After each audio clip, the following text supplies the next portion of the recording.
Hola, buenas noches a todos. Estamos en su programa Pregúntele a su médico, que se transmite a través de Radio Mienda La Expresión en el 95.3 de FM y a través de redes sociales en Minamédica. El día de hoy tenemos un tema bastante complicado, un tema que no debería ser complejo, pero lo es. Un tema que prácticamente todo el mundo calla y no quiere tocarlo, ¿no?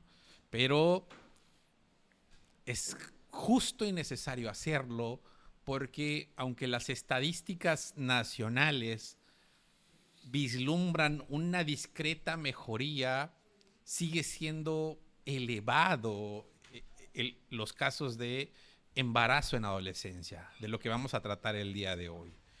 Me gustaría leerles unas estadísticas para que tengamos un poquito de noción sobre dónde estamos parados en esta problemática. La tasa de fecundidad adolescente es la siguiente: 60.3 nacimientos por cada 1000 adolescentes, entre los 15 y los 19 años. Desafortunadamente, no hay cifras nacionales en menores de 15 años. Sí la hay en el estado de Veracruz y ahorita las voy a leer. Eh, Hay una reducción importante del 16.7%. Anteriormente la tasa era 72.4%. Sí ha habido en los últimos 10 años una reducción, pero aún así sigue siendo algo bastante elevado. Y lo más lamentable de esto es que si el adolescente es hablante de lengua indígena, la cifra se eleva de manera considerable a 90.3 nacimientos por cada 1000 adolescentes. Es decir, el que no habla algún dialecto, alguna lengua diferente a la castellana, al español, es 60.3. Si hablas alguna lengua indígena, sube a 90.3 por las condiciones.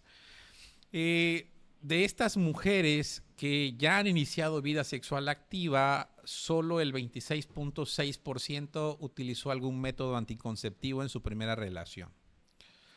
En México tenemos 5.3 millones de mujeres entre los 15 a los 19 años de edad. Es decir, el 7.9% de la población, 8 de cada 100 mexicanos son adolescentes, mujeres. ¿Sí? Y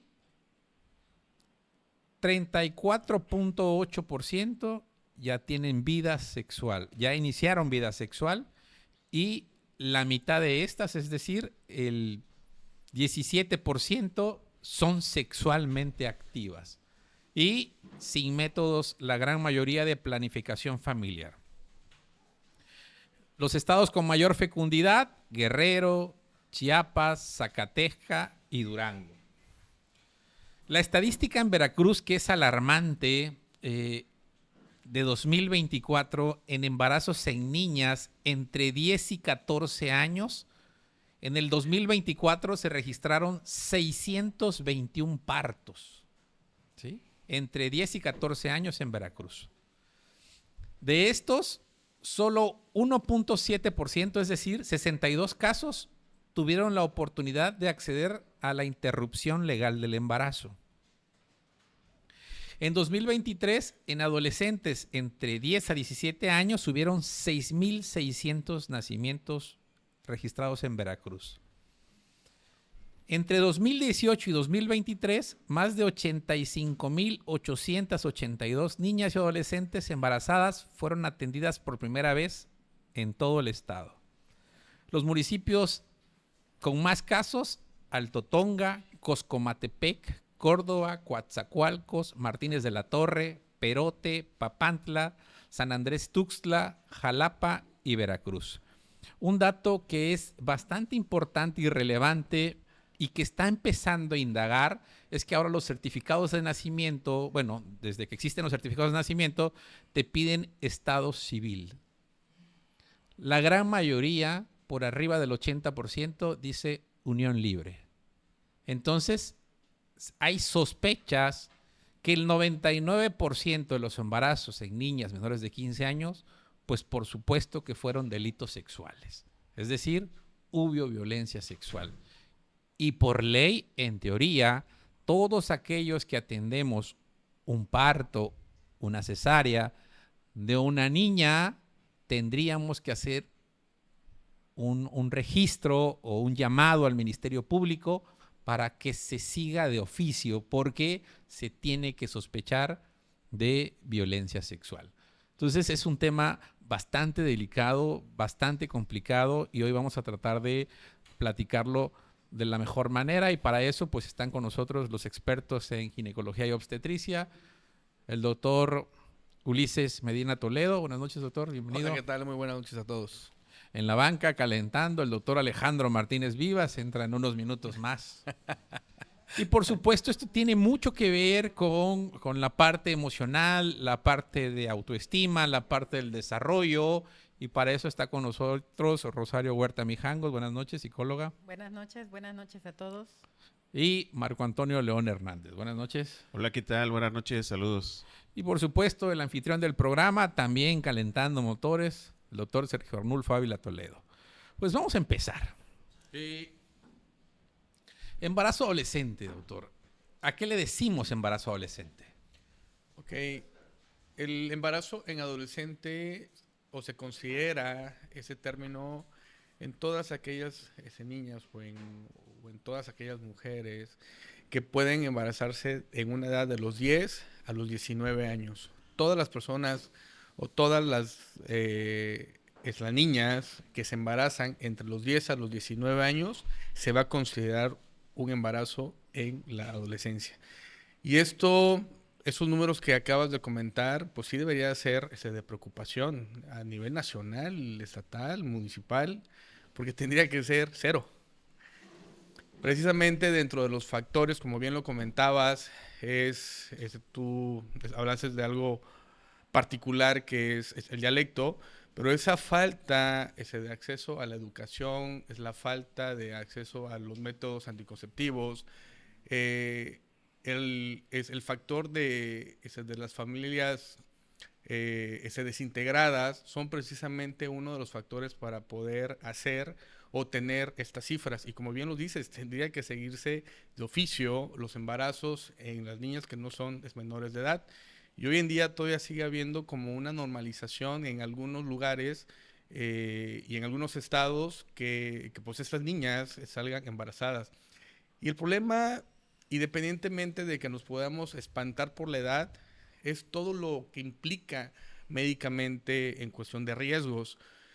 Está comprobado que una mujer que se embaraza en esta etapa de la vida pues va a tener mucho mayor riesgos de complicaciones, tanto la mamá como el bebé, en cuestiones de salud, en cuestiones de un nivel socioeconómico y a nivel psicológico importante, todo esto lo que afecta.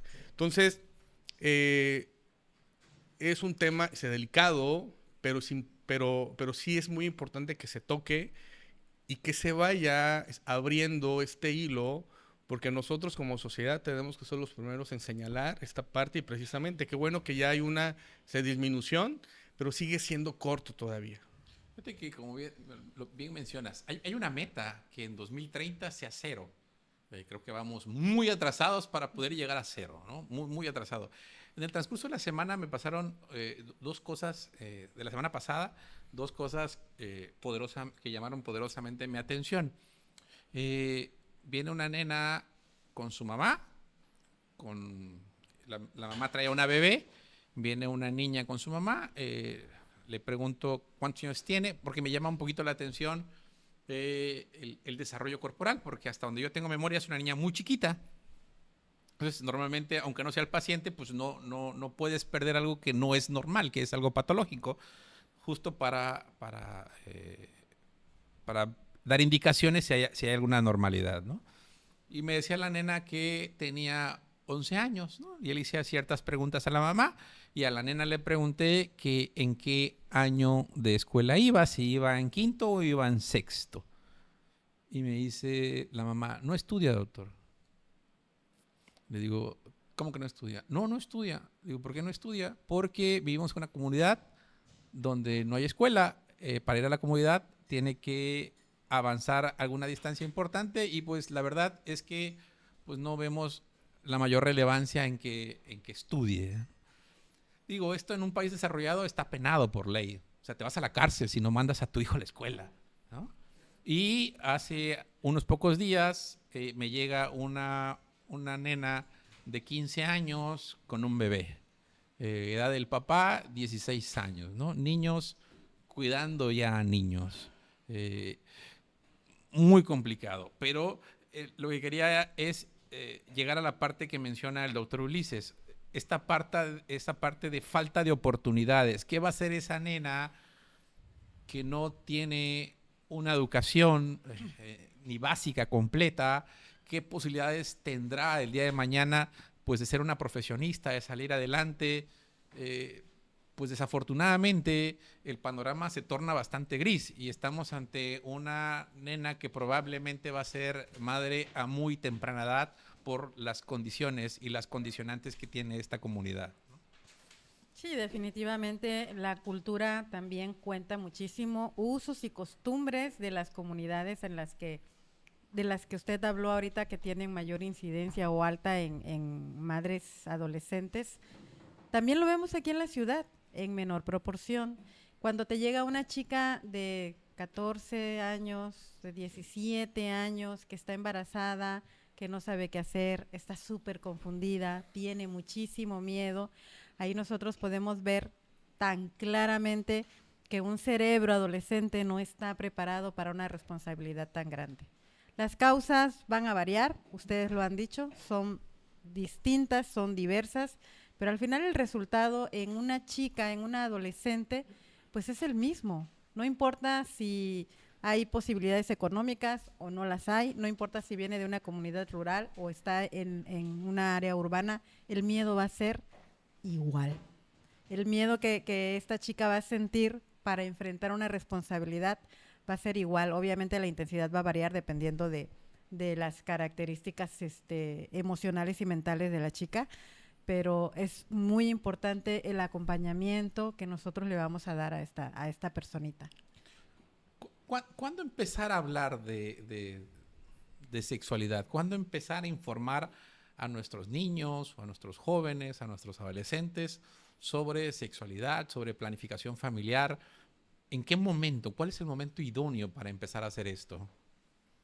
Sí, yo creo que esa parte es muy importante y creo que aquí las situaciones donde se complican es que pues no hay una preparación precisamente para tener un hijo. Entonces, pues ignoramos las etapas de desarrollo de los niños y precisamente no estamos conscientes cuando un niño deja de ser niño y de repente entra a la adolescencia y lo que implica en la parte emocional y mental esos cambios. No estamos claros, pues. Entonces, hoy en día las situaciones se han complicado un poco más porque no hay una supervisión. Los padres trabajan, los hijos están creciendo con otras personas. Normalmente quien entra al quite ahí son los abuelos, en lo mejor de los casos, y después a veces ni en eso.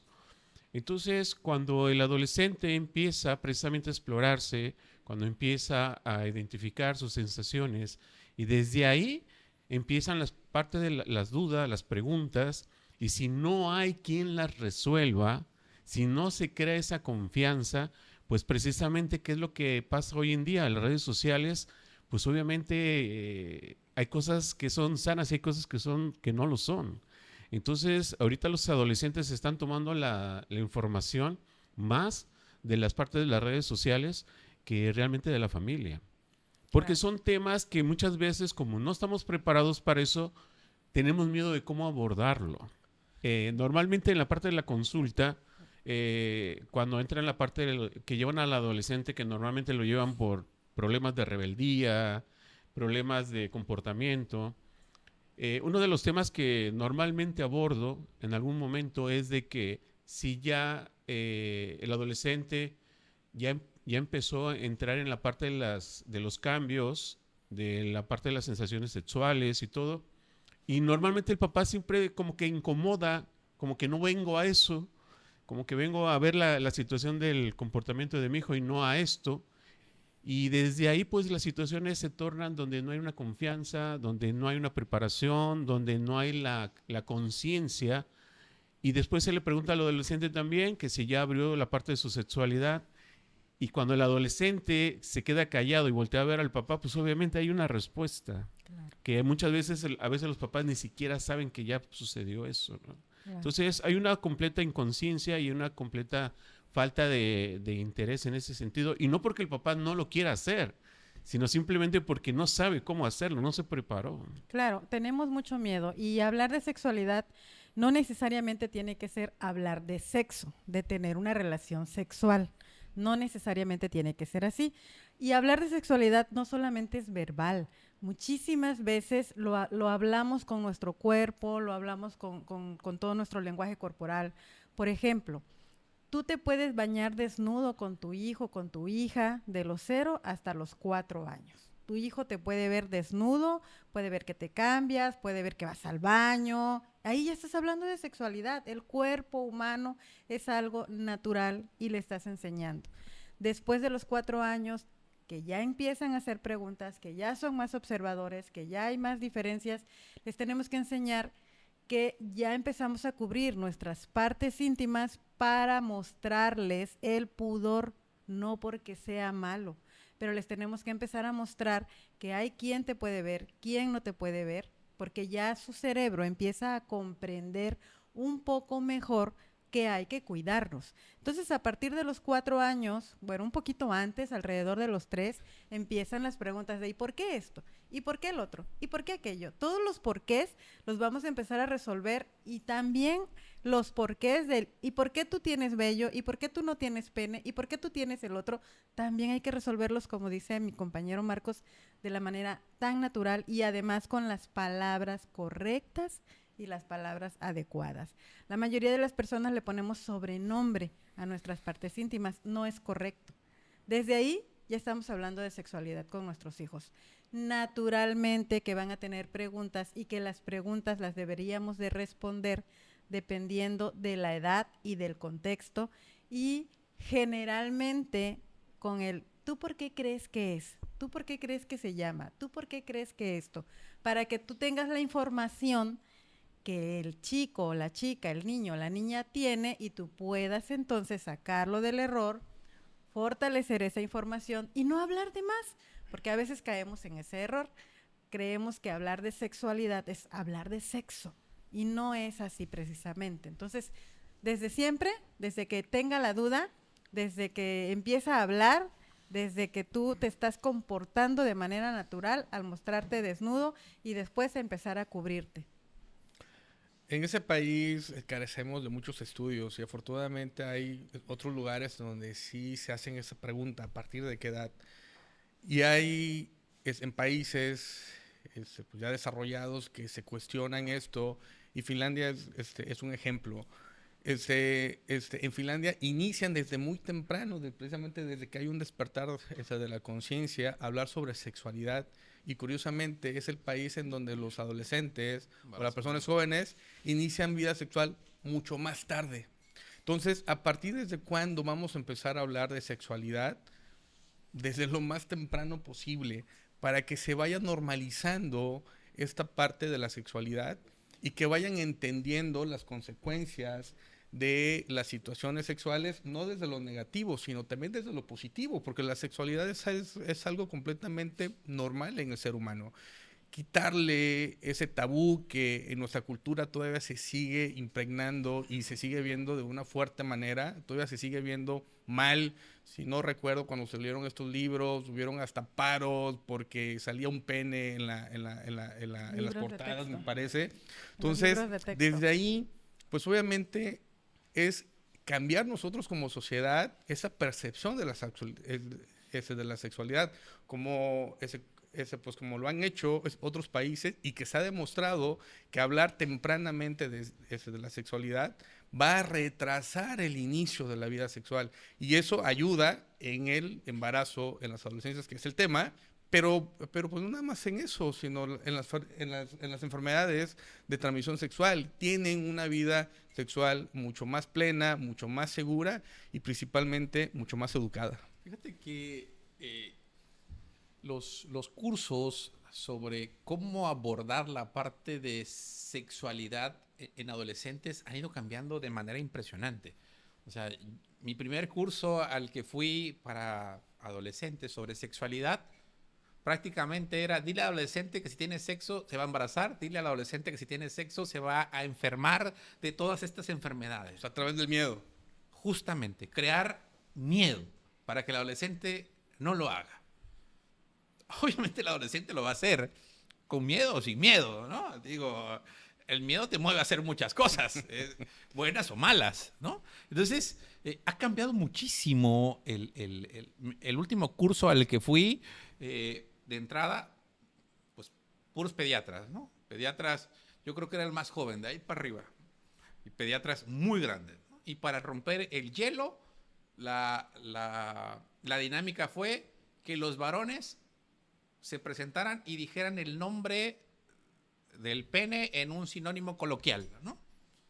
Entonces, cada varón tenía que decir uno diferente y cada mujer tendría que decir un nombre coloquial de la vulva, pero no podían repetirse, ¿no? Y entonces, pues empieza a ser la cosa muy curiosa, empiezas a escuchar el montón de sinónimos y eso va rompiendo un poquito el hielo. Cuando empieza la parte de cómo ser didáctico con el adolescente, te empiezas a sorprender, o sobre todo las personas mayores se empiezan a sorprender que ahora ya no se le prohíbe nada al adolescente, ¿no? Se le invita a que disfrute de su sexualidad. Ojo, no que tenga sexo, que disfrute de su sexualidad, que es muy diferente, ¿no? Que se conozca, que se explore, que se toque, ¿no? Inclusive, si ya tomaste la decisión de iniciar vida sexual, te indican cómo complacer sin penetración, ¿no? El toqueteo en pareja. Obviamente los médicos mayores se empiezan a sonrojar y se persignan, ¿no? Porque pues, eso no era, así no era la cosa. Le va a dar VIH, le va a dar sífilis. No, ahora los cursos te invitan a disfrutarte primero tú para que puedas disfrutar de manera responsable, ¿sí? Obviamente este cambio, ¿sí?, que un adolescente te lo traigan para que tú le digas que no tenga sexo y tú le digas que puede tenerlo siempre y cuando sean las condiciones favorables y adecuadas, obviamente le cambia la perspectiva total al adolescente. Decía una maestra, ¿dónde quieres que tu hija tenga su primera relación sexual? ¿Dónde quieres? Porque la va a tener. ¿En un motel de 100 pesos? ¿En una esquina oscura? ¿En un callejón baldío? ¿En su casa? ¿En un lugar inseguro? ¿O en un lugar seguro? Como tu casa, como su cuarto. ¿Dónde? ¿Dónde te gustaría que tu hija tenga su primera relación sexual? ¿Dónde te gustaría que tu hijo tuviera su primera relación sexual? Obviamente a nadie le gusta esa pregunta, pero obviamente, ¿dónde te gustaría? En el lugar más seguro, más higiénico. Eso es definitivo, ¿no? Pero nadie quiere escuchar esa pregunta, ¿no? Ni visualizarlo, pues, ¿no? Lo que pasa es que hemos avanzado tal vez en muchas situaciones de ciencia, tecnología, medicina, pero lo que tiene que ver con romper creencias que venimos arrastrando desde hace muchos años, eso es muy difícil. Romper una creencia es muy difícil. Mucha gente cree que informar a los adolescentes los invita a que tengan relaciones sexuales. Y estamos diciendo que hablar de sexualidad no es necesariamente hablar de relaciones sexuales. Pero, por ejemplo, el uso de la palabra masturbarse es algo muy fuerte para mucha gente, ¿no? Y bueno, el significado es que me otorgo placer a mí mismo, ¿no? Y entonces hasta acariciarme el cabello podría ser una masturbación, porque me gusta acariciarme el cabello y me da placer. Pero nosotros traemos ya palabras prácticamente prohibidas para referirnos porque son un tabú. Entonces, no es la falta de información, es la forma en la que estamos pasando la información a los adolescentes. Sí, yo estoy totalmente de acuerdo. Yo creo que este ejemplo que pone Fernando, donde ya se está tocando un tema de manera frontal, sin la base del miedo, yo creo que cambia totalmente la perspectiva, ¿no? Una de las situaciones que tienen los adolescentes es que son muy honestos. El adolescente es muy honesto. Quien a veces no estamos preparados para esa honestidad, pues somos los adultos, ¿no? Y queremos que los adolescentes aprendan a poner límites, aprendan a disfrutarse, pero muchas veces ni el adulto lo hace, ¿sí? Cuando hay situaciones de, por ejemplo, de separación y cuando se toca el recurso, por ejemplo, de la masturbación, mucha gente lo interpreta que eso es algo negativo. Que, Sí, es algo malo. Ajá, yo no estoy acostumbrado a eso y yo no puedo hacer eso, ¿no? Entonces, desde ahí, ¿cómo un adulto puede estar compartiendo desde una intención de vida, que es la parte de la sexualidad?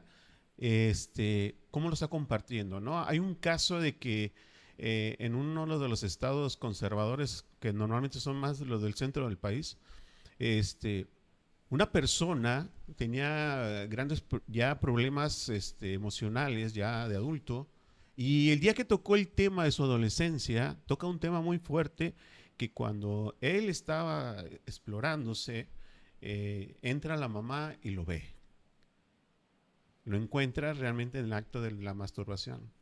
Obviamente las creencias hicieron que la mamá pues no supiera manejar la situación, lo insultó, lo llevó con el padre, lo confrontó, lo humilló y todo. Y eso fue un parteaguas muy importante del Señor en toda su vida. Cuando Él lo toca una parte muy fuerte donde se da cuenta que creció con situaciones donde no fue acompañado de una manera como Él lo necesitaba, ¿no? Entonces, esto es muy importante, estos temas son muy importantes tocarlos desde esta parte, más de una manera natural que de una manera de estar compartiendo un miedo a alguien para que puedan tener un control. Métodos de planificación familiar. Es nuestra herramienta junto con la información para evitar embarazos adolescentes, que definitivamente todos van a ser embarazos no deseados. Necesitan permiso de papá, necesitan forzosamente que se les firme un acta, o a cualquier menor de edad yo le puedo dar información sobre métodos de planificación familiar y puedo aplicar métodos de planificación familiar aunque sean menores de edad. Precisamente este es nuestro granito de arena, ¿no? Este tema, este programa, porque justamente lo que queremos es disminuir el embarazo en la adolescencia. Y uno de esos es el uso de los métodos anticonceptivos. No es necesario. Si la paciente, si la niña lo solicita, se puede dar una información sobre métodos de planificación, explicarles su utilización. En México, eso no lo mencionaste dentro de tus cifras, el inicio de vida sexual promedio es a partir de los 12 años. Obviamente va cambiando según la ciudad, según la cultura, pero el promedio es a partir de los 12 años, o sea, es a una edad extremadamente temprana. Entonces, si se acerca una niña de esa edad, claro que se le puede brindar información, inclusive darle un método anticonceptivo, precisamente para poder disminuir esto. ¿Y por qué? Porque si esta niña se embaraza, aumenta el riesgo que se le suba la presión, aumenta el riesgo que tenga una hemorragia, aumenta el riesgo que muera por el embarazo. Eso hablando de la mamá. Hablando del bebé, aumentamos el riesgo que el bebé no se desarrolle de una forma adecuada. Aumentamos el riesgo que tenga un bajo peso al nacer. Aumentamos el riesgo que este bebito traiga alguna malformación. Entonces, ese es el por qué tocar estos temas y por qué necesitamos abrir esta puerta, aunque tal vez todavía sea muy temprano para nuestra sociedad. Tenemos que ir abriendo este camino y estas situaciones de posibilidades, y tal vez, no sé, habrá alguien que diga cómo se le va a dar un método anticonceptivo a una niña pues de 12 años. Si lo está solicitando, se tiene que dar. Porque es mejor la utilización de un método de planificación a un embarazo en la adolescencia, donde no solamente va a impactar en su salud, como bien lo dijeron, va a impactar en su vida, en su desarrollo, en las posibilidades de poder tener una vida pues más plena, lo que signifique eso. Entonces, sí es Claro. importante. No, Es- exactamente. Es su derecho que tiene, Viene efectivamente. fundamentado en la cartilla de los derechos sexuales de niños, niñas y es. adolescentes. Y esa cartilla está, abarca de los 10 años, a partir de los 10 años, son 14 derechos sexuales que tienen y que precisamente para evitar riesgos de muerte o de enfermedades, lo ha reglamentado el gobierno federal, ¿no? Entonces, sí, un niño o una niña puede ir al médico. ¿Y por qué va a ir un niño o una niña solo o sola a pedir protección? Pues porque tiene miedo. Precisamente tiene miedo de abrir un tema tan delicado con sus cuidadores, mamá, papá, abuelos, tíos, quienes sean los adultos responsables de él o de ella. Tienen mucho miedo de hablar del tema. No necesariamente es porque yo quiero tener a lo mejor una vida sexual activa, sino porque tal vez están abusando de mí, como bien dice las cifras que mencionó ahorita el doctor Castañón. Están abusando y tengo miedo de decir quién, tengo miedo de decir qué me está pasando. Y entonces ya escuché, porque también la escuela tiene información acerca de esto, ya lo escuché tal vez en la escuela y entonces voy a buscar ayuda.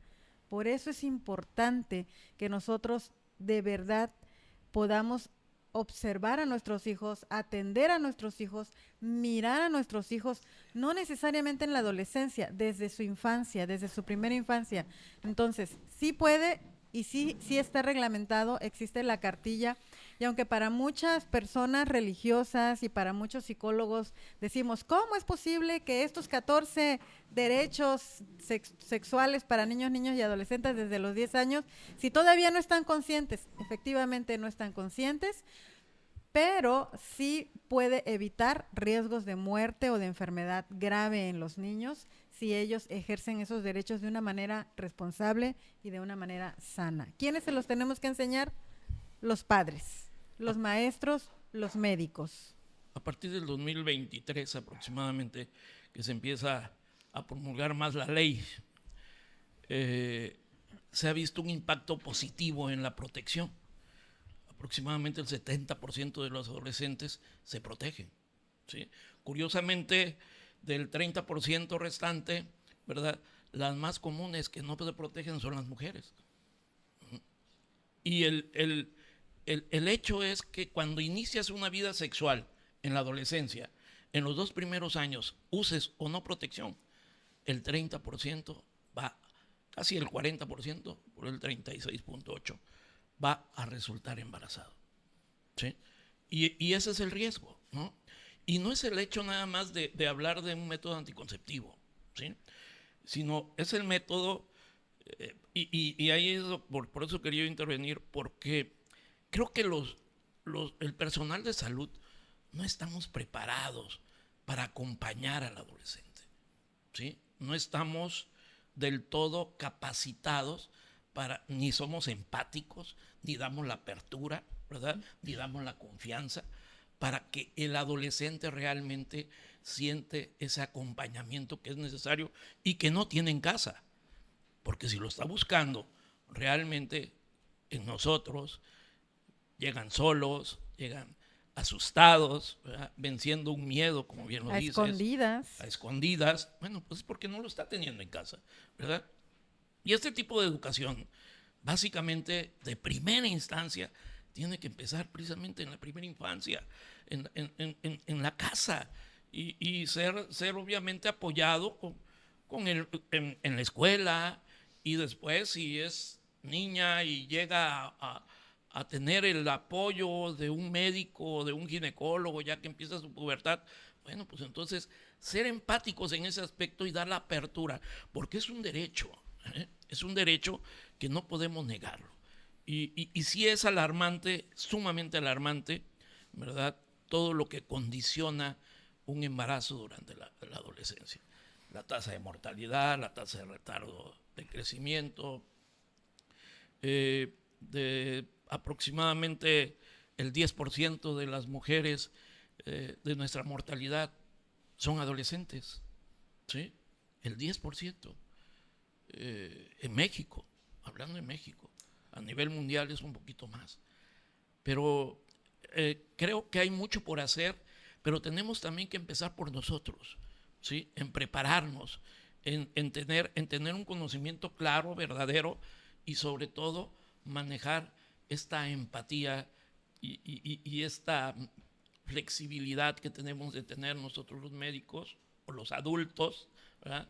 Para poder llegar a crear confianza verdadera y así poder acompañar, ser un buen acompañante en este periodo, ¿no? Sí, definitivamente esta flexibilidad mental tiene mucho que ver con desprendernos de nuestra moralidad, desprendernos de nuestra religiosidad, desprendernos de nuestra creencia, desprendernos de nuestra cultura, porque cuando estamos frente a un adolescente que se entiende que es el interés superior de la niñez, lo que nosotros estamos cuidando y procurando que este ser humano crezca y se desarrolle de manera más eficaz, lo más sano posible, pues no puedo yo hablar de es malo, es bueno, está bien que lo hagas, está mal que lo hagas, está prohibido. No puedo hablar de eso. Tengo que hablar con una base real, una base científica, una base objetiva, una base que le dé claridad a este adolescente que nos viene a consultar, que si no encuentra dentro de su entorno familiar, dentro de su círculo, recordemos que el primer círculo al que vamos a acudir es a nuestra familia.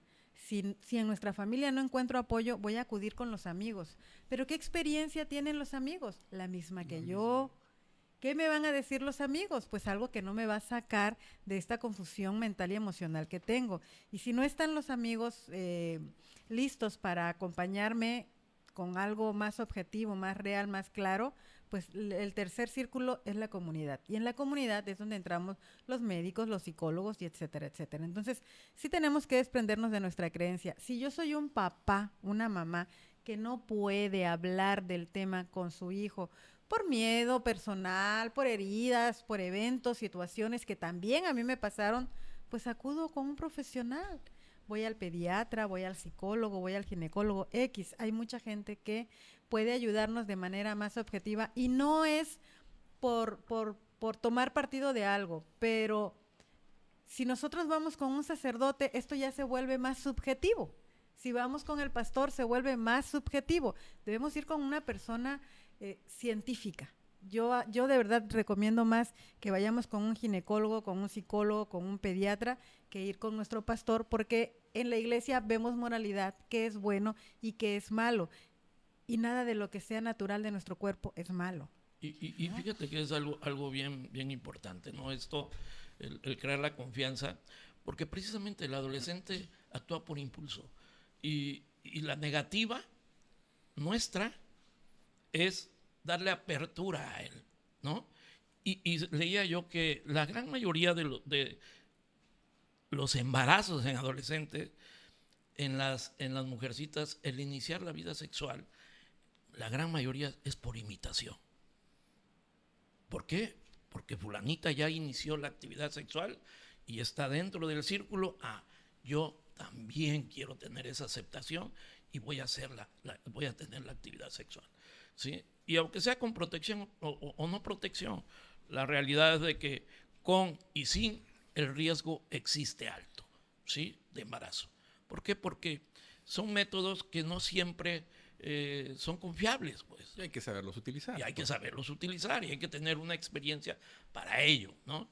Y pues la gran mayoría de ellos pues no tienen una conciencia del cuidado todavía. Fíjate que afortunadamente la gran mayoría de los departamentos de medicina preventiva tienen personal calificado para esto. Lo desafortunado es que para que yo llegue al departamento de medicina preventiva tuve que pasar por una puerta donde hay un policía. ¿A dónde vas? ¿Con quién vas? ¿No? Eres menor de edad. Entonces, desde ahí empiezan las trabas, ¿sí? No hay, o sea, medicina preventiva tendría que estar afuera y cualquiera debería entrar a medicina preventiva sin pedir permiso, ¿no? El grave problema es que ya desde ahí empieza la traba, ¿no? Te da miedo porque vas a medicina preventiva, te van a ver. Lo que pasa cuando alguien compra un preservativo en la farmacia. Un preservativo, ¿no? Nos pasó a todos cuando compramos un preservativo por primera vez.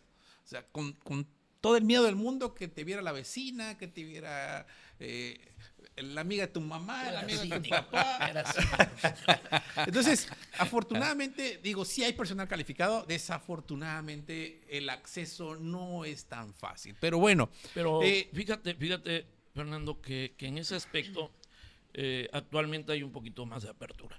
Hay una a nivel federal, estatal y municipal, ¿verdad? Hay una encomienda precisamente de crear ese acceso directo ya al adolescente. Y debe de existir en el centro de salud, en los hospitales, ¿verdad? Debería. Un consultorio para adolescentes. Debería. Claro, La y- realidad y- es que no está aplicado como Y, tal. y el acompañamiento debe de, cuando no lo han hecho, porque muchas veces no lo han hecho todavía, están en la intención, como dice, tienen el impulso, tienen la duda, y el acompañamiento tiene que ver con qué intención lo quieres hacer.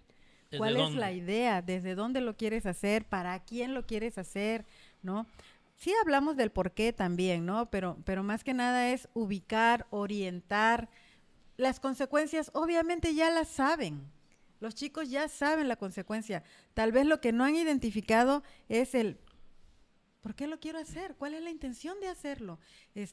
Si es para quedar bien, como dice, o es por la pertenencia.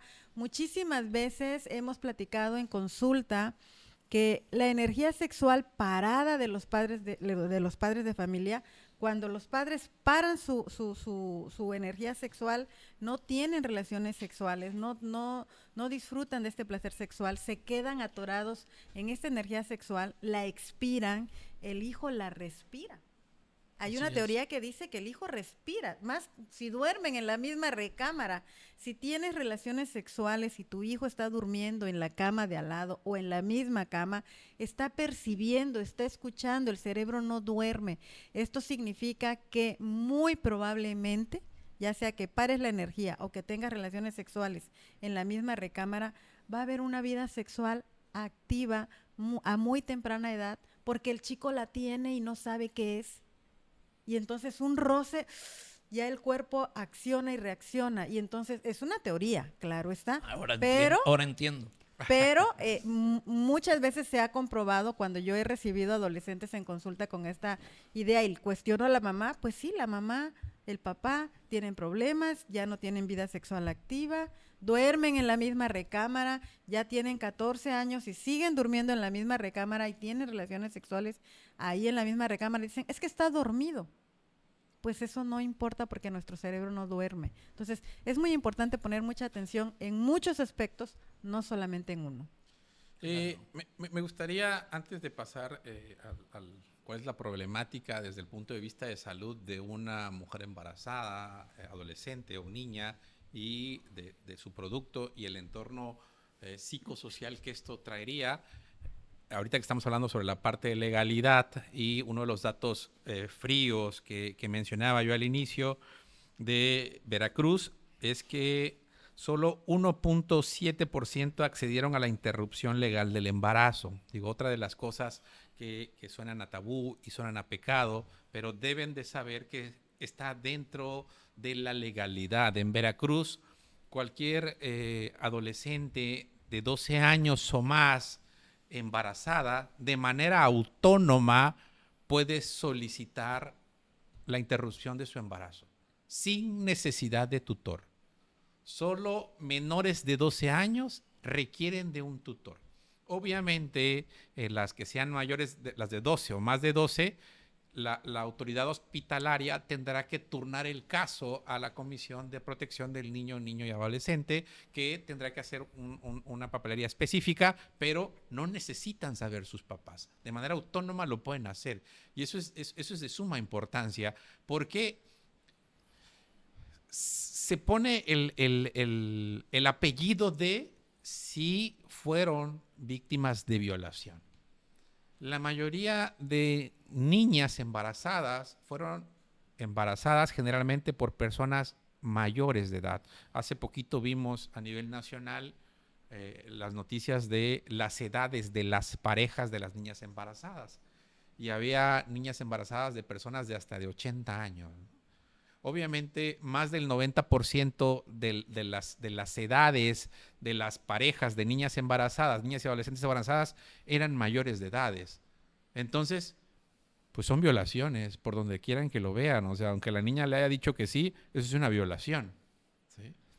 Y en consecuencia pueden acceder de manera legal a la interrupción del embarazo. Es un derecho, ¿no? Y menores de 12, sí acompañados de un tutor. Y sobre todo no nada más el hecho de tener esa capacidad, ¿no? Recordemos que el 50% de los embarazos en adolescentes es no deseado. Y que el otro, hay un 50% también que están condicionados por violencia, ¿sí? Violaciones, abusos. Y que aproximadamente el 50% de los embarazos no van a terminar. Y que buscan una interrupción no segura. Si ustedes se dan cuenta, el 1% un 49% de los embarazos fueron interrumpidos en una forma no segura. Y ese es donde también viene otra contrapartida, ¿no? ¿Por qué? Porque de ahí viene la mortalidad, ¿sí? Y las complicaciones que puede tener en su vida reproductiva esta niña. Sí, chicas que se saben de memoria los medicamentos abortivos, ¿no? Sí. Y que lo encuentran con fácil acceso al internet. Súper frecuente.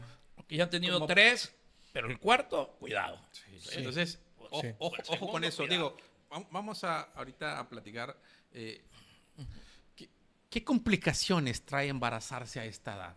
Una niña de 10 años embarazada, una niña de 15 años embarazada, una niña de 17, 18 años embarazada. ¿Qué complicaciones puede traer?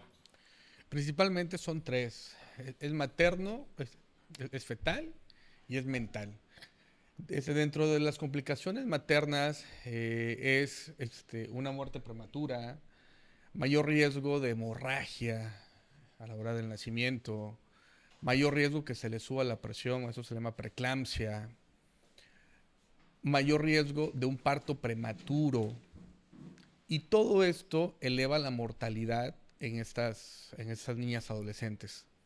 Las complicaciones fetales, un bebé tiene mayor riesgo de una restricción intrauterina. Esto es que el bebé no se desarrolla de forma adecuada, se queda más pequeño de lo que tendría que ser.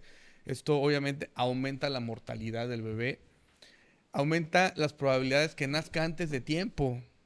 Y sabemos que un bebé es prematuro, pues tiene mayor riesgo de complicaciones, de ceguera auditiva, de ese desarrollo neuronal. Y obviamente aumenta el riesgo de mortalidad perinatal.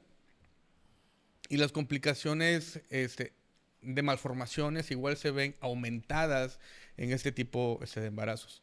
Y las complicaciones psicológicas, sociales, en donde esta niña, pues obviamente entra en esta parte de aceptación o rechazo, ya sea en su propio núcleo familiar, en la propia sociedad, se trunca su desarrollo o es más difícil que poder alcanzar este desarrollo personal dentro de sus metas, objetivos. Y la situación que pues influye por donde quiera es que lo podamos analizar, son situaciones que le va a poner mucho más complicación para que esta niña adolescente pueda desarrollarse o tener una vida pues lo más normal o lo más pleno. Las complicaciones se van a presentar tanto en la mamá, en el bebé y en su desarrollo de esas personas. Obviamente, un embarazo en la adolescencia, como dice ya el doctor Fernando, son niños cuidando a niños. Esto conlleva una crianza que muy probablemente se va a repetir este patrón con ese bebé que llegue a la misma etapa. Y obviamente disminuye las posibilidades de poder alcanzar o tener estos recursos para poder desarrollarse en su vida plena. Bien, ahora bien, licenciada Rosario, ¿cuáles son los cambios psicosociales que se ve en un embarazo del adolescente? ¿Cuáles son esos cambios? El doctor Ulises mencionaba los cambios físicos y los riesgos. ¿Cuáles son los cambios psicosociales que puede enfrentar un adolescente durante su embarazo? Principalmente cuando una chica, independientemente de la edad que tenga, hablamos que es adolescente a partir de los 10 años, estamos hablando que entra en un proceso totalmente de miedo y su desarrollo mental va a ser ya a partir de ahí desde el miedo. No va a ser fácil que ella pueda continuar, como dice el doctor, pueda continuar con una vida normal, por llamarlo de alguna forma. Entonces siempre va a estar en límites, siempre va a estar en prohibiciones, siempre va a estar en miedo, siempre va a estar en ansiedad, siempre va a estar en estrés. Va a ser muy difícil. Si se queda con el bebé, va a ser difícil. Si no se queda con el bebé, va a ser igualmente difícil.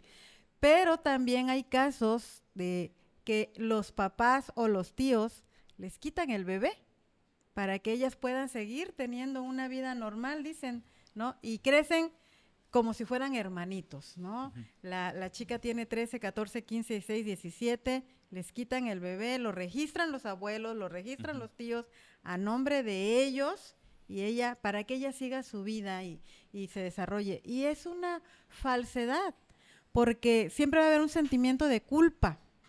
Y después viene también el que más adelante a alguien le va a decir a ese bebé que esas personas no son sus papás, que realmente su mamá es esta personita y se produce un caos.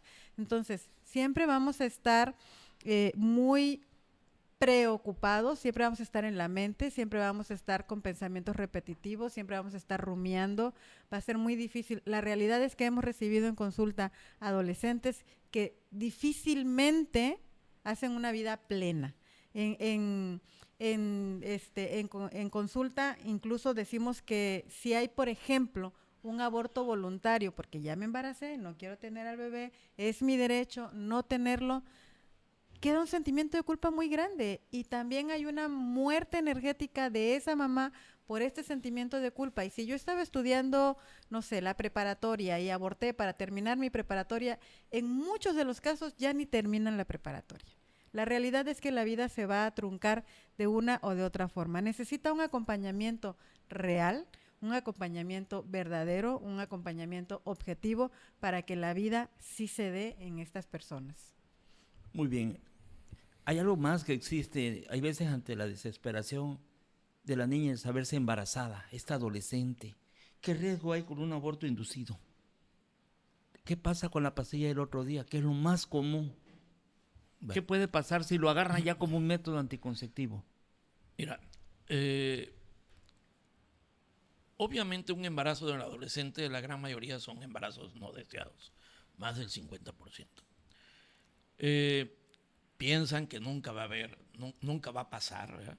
Y a pesar de tener cada vez más adeptos a métodos anticonceptivos en los adolescentes, la cobertura aproximadamente es del 75% de los adolescentes usan un método anticonceptivo. Pero el 32% usando método anticonceptivo y no, más del 36%, perdón, van a tener un embarazo en los primeros 2 años. ¿Sí? Obviamente, también el 50% de los embarazos en adolescentes es por agresión sexual.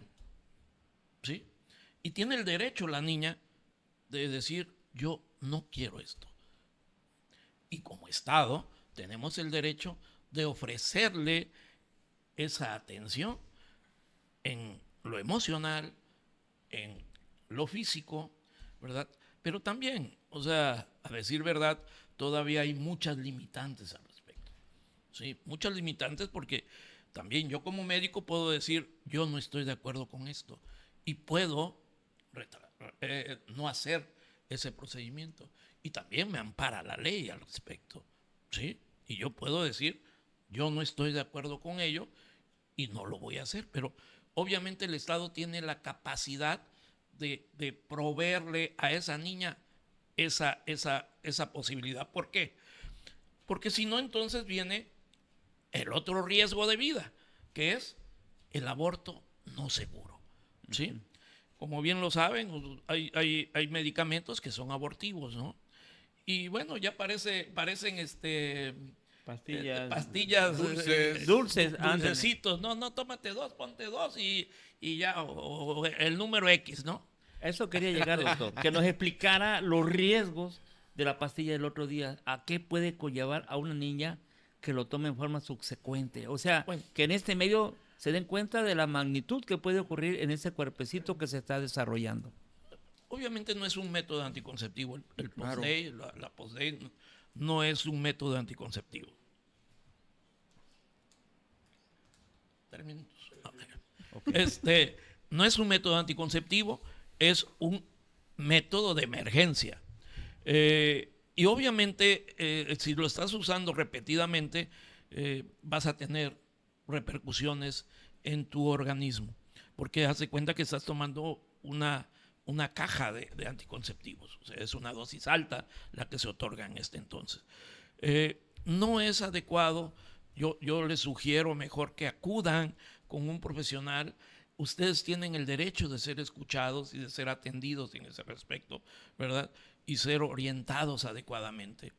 No se automediquen, no porque su amiguita está tomando tal cosa, a ti también te va a generar el mismo beneficio.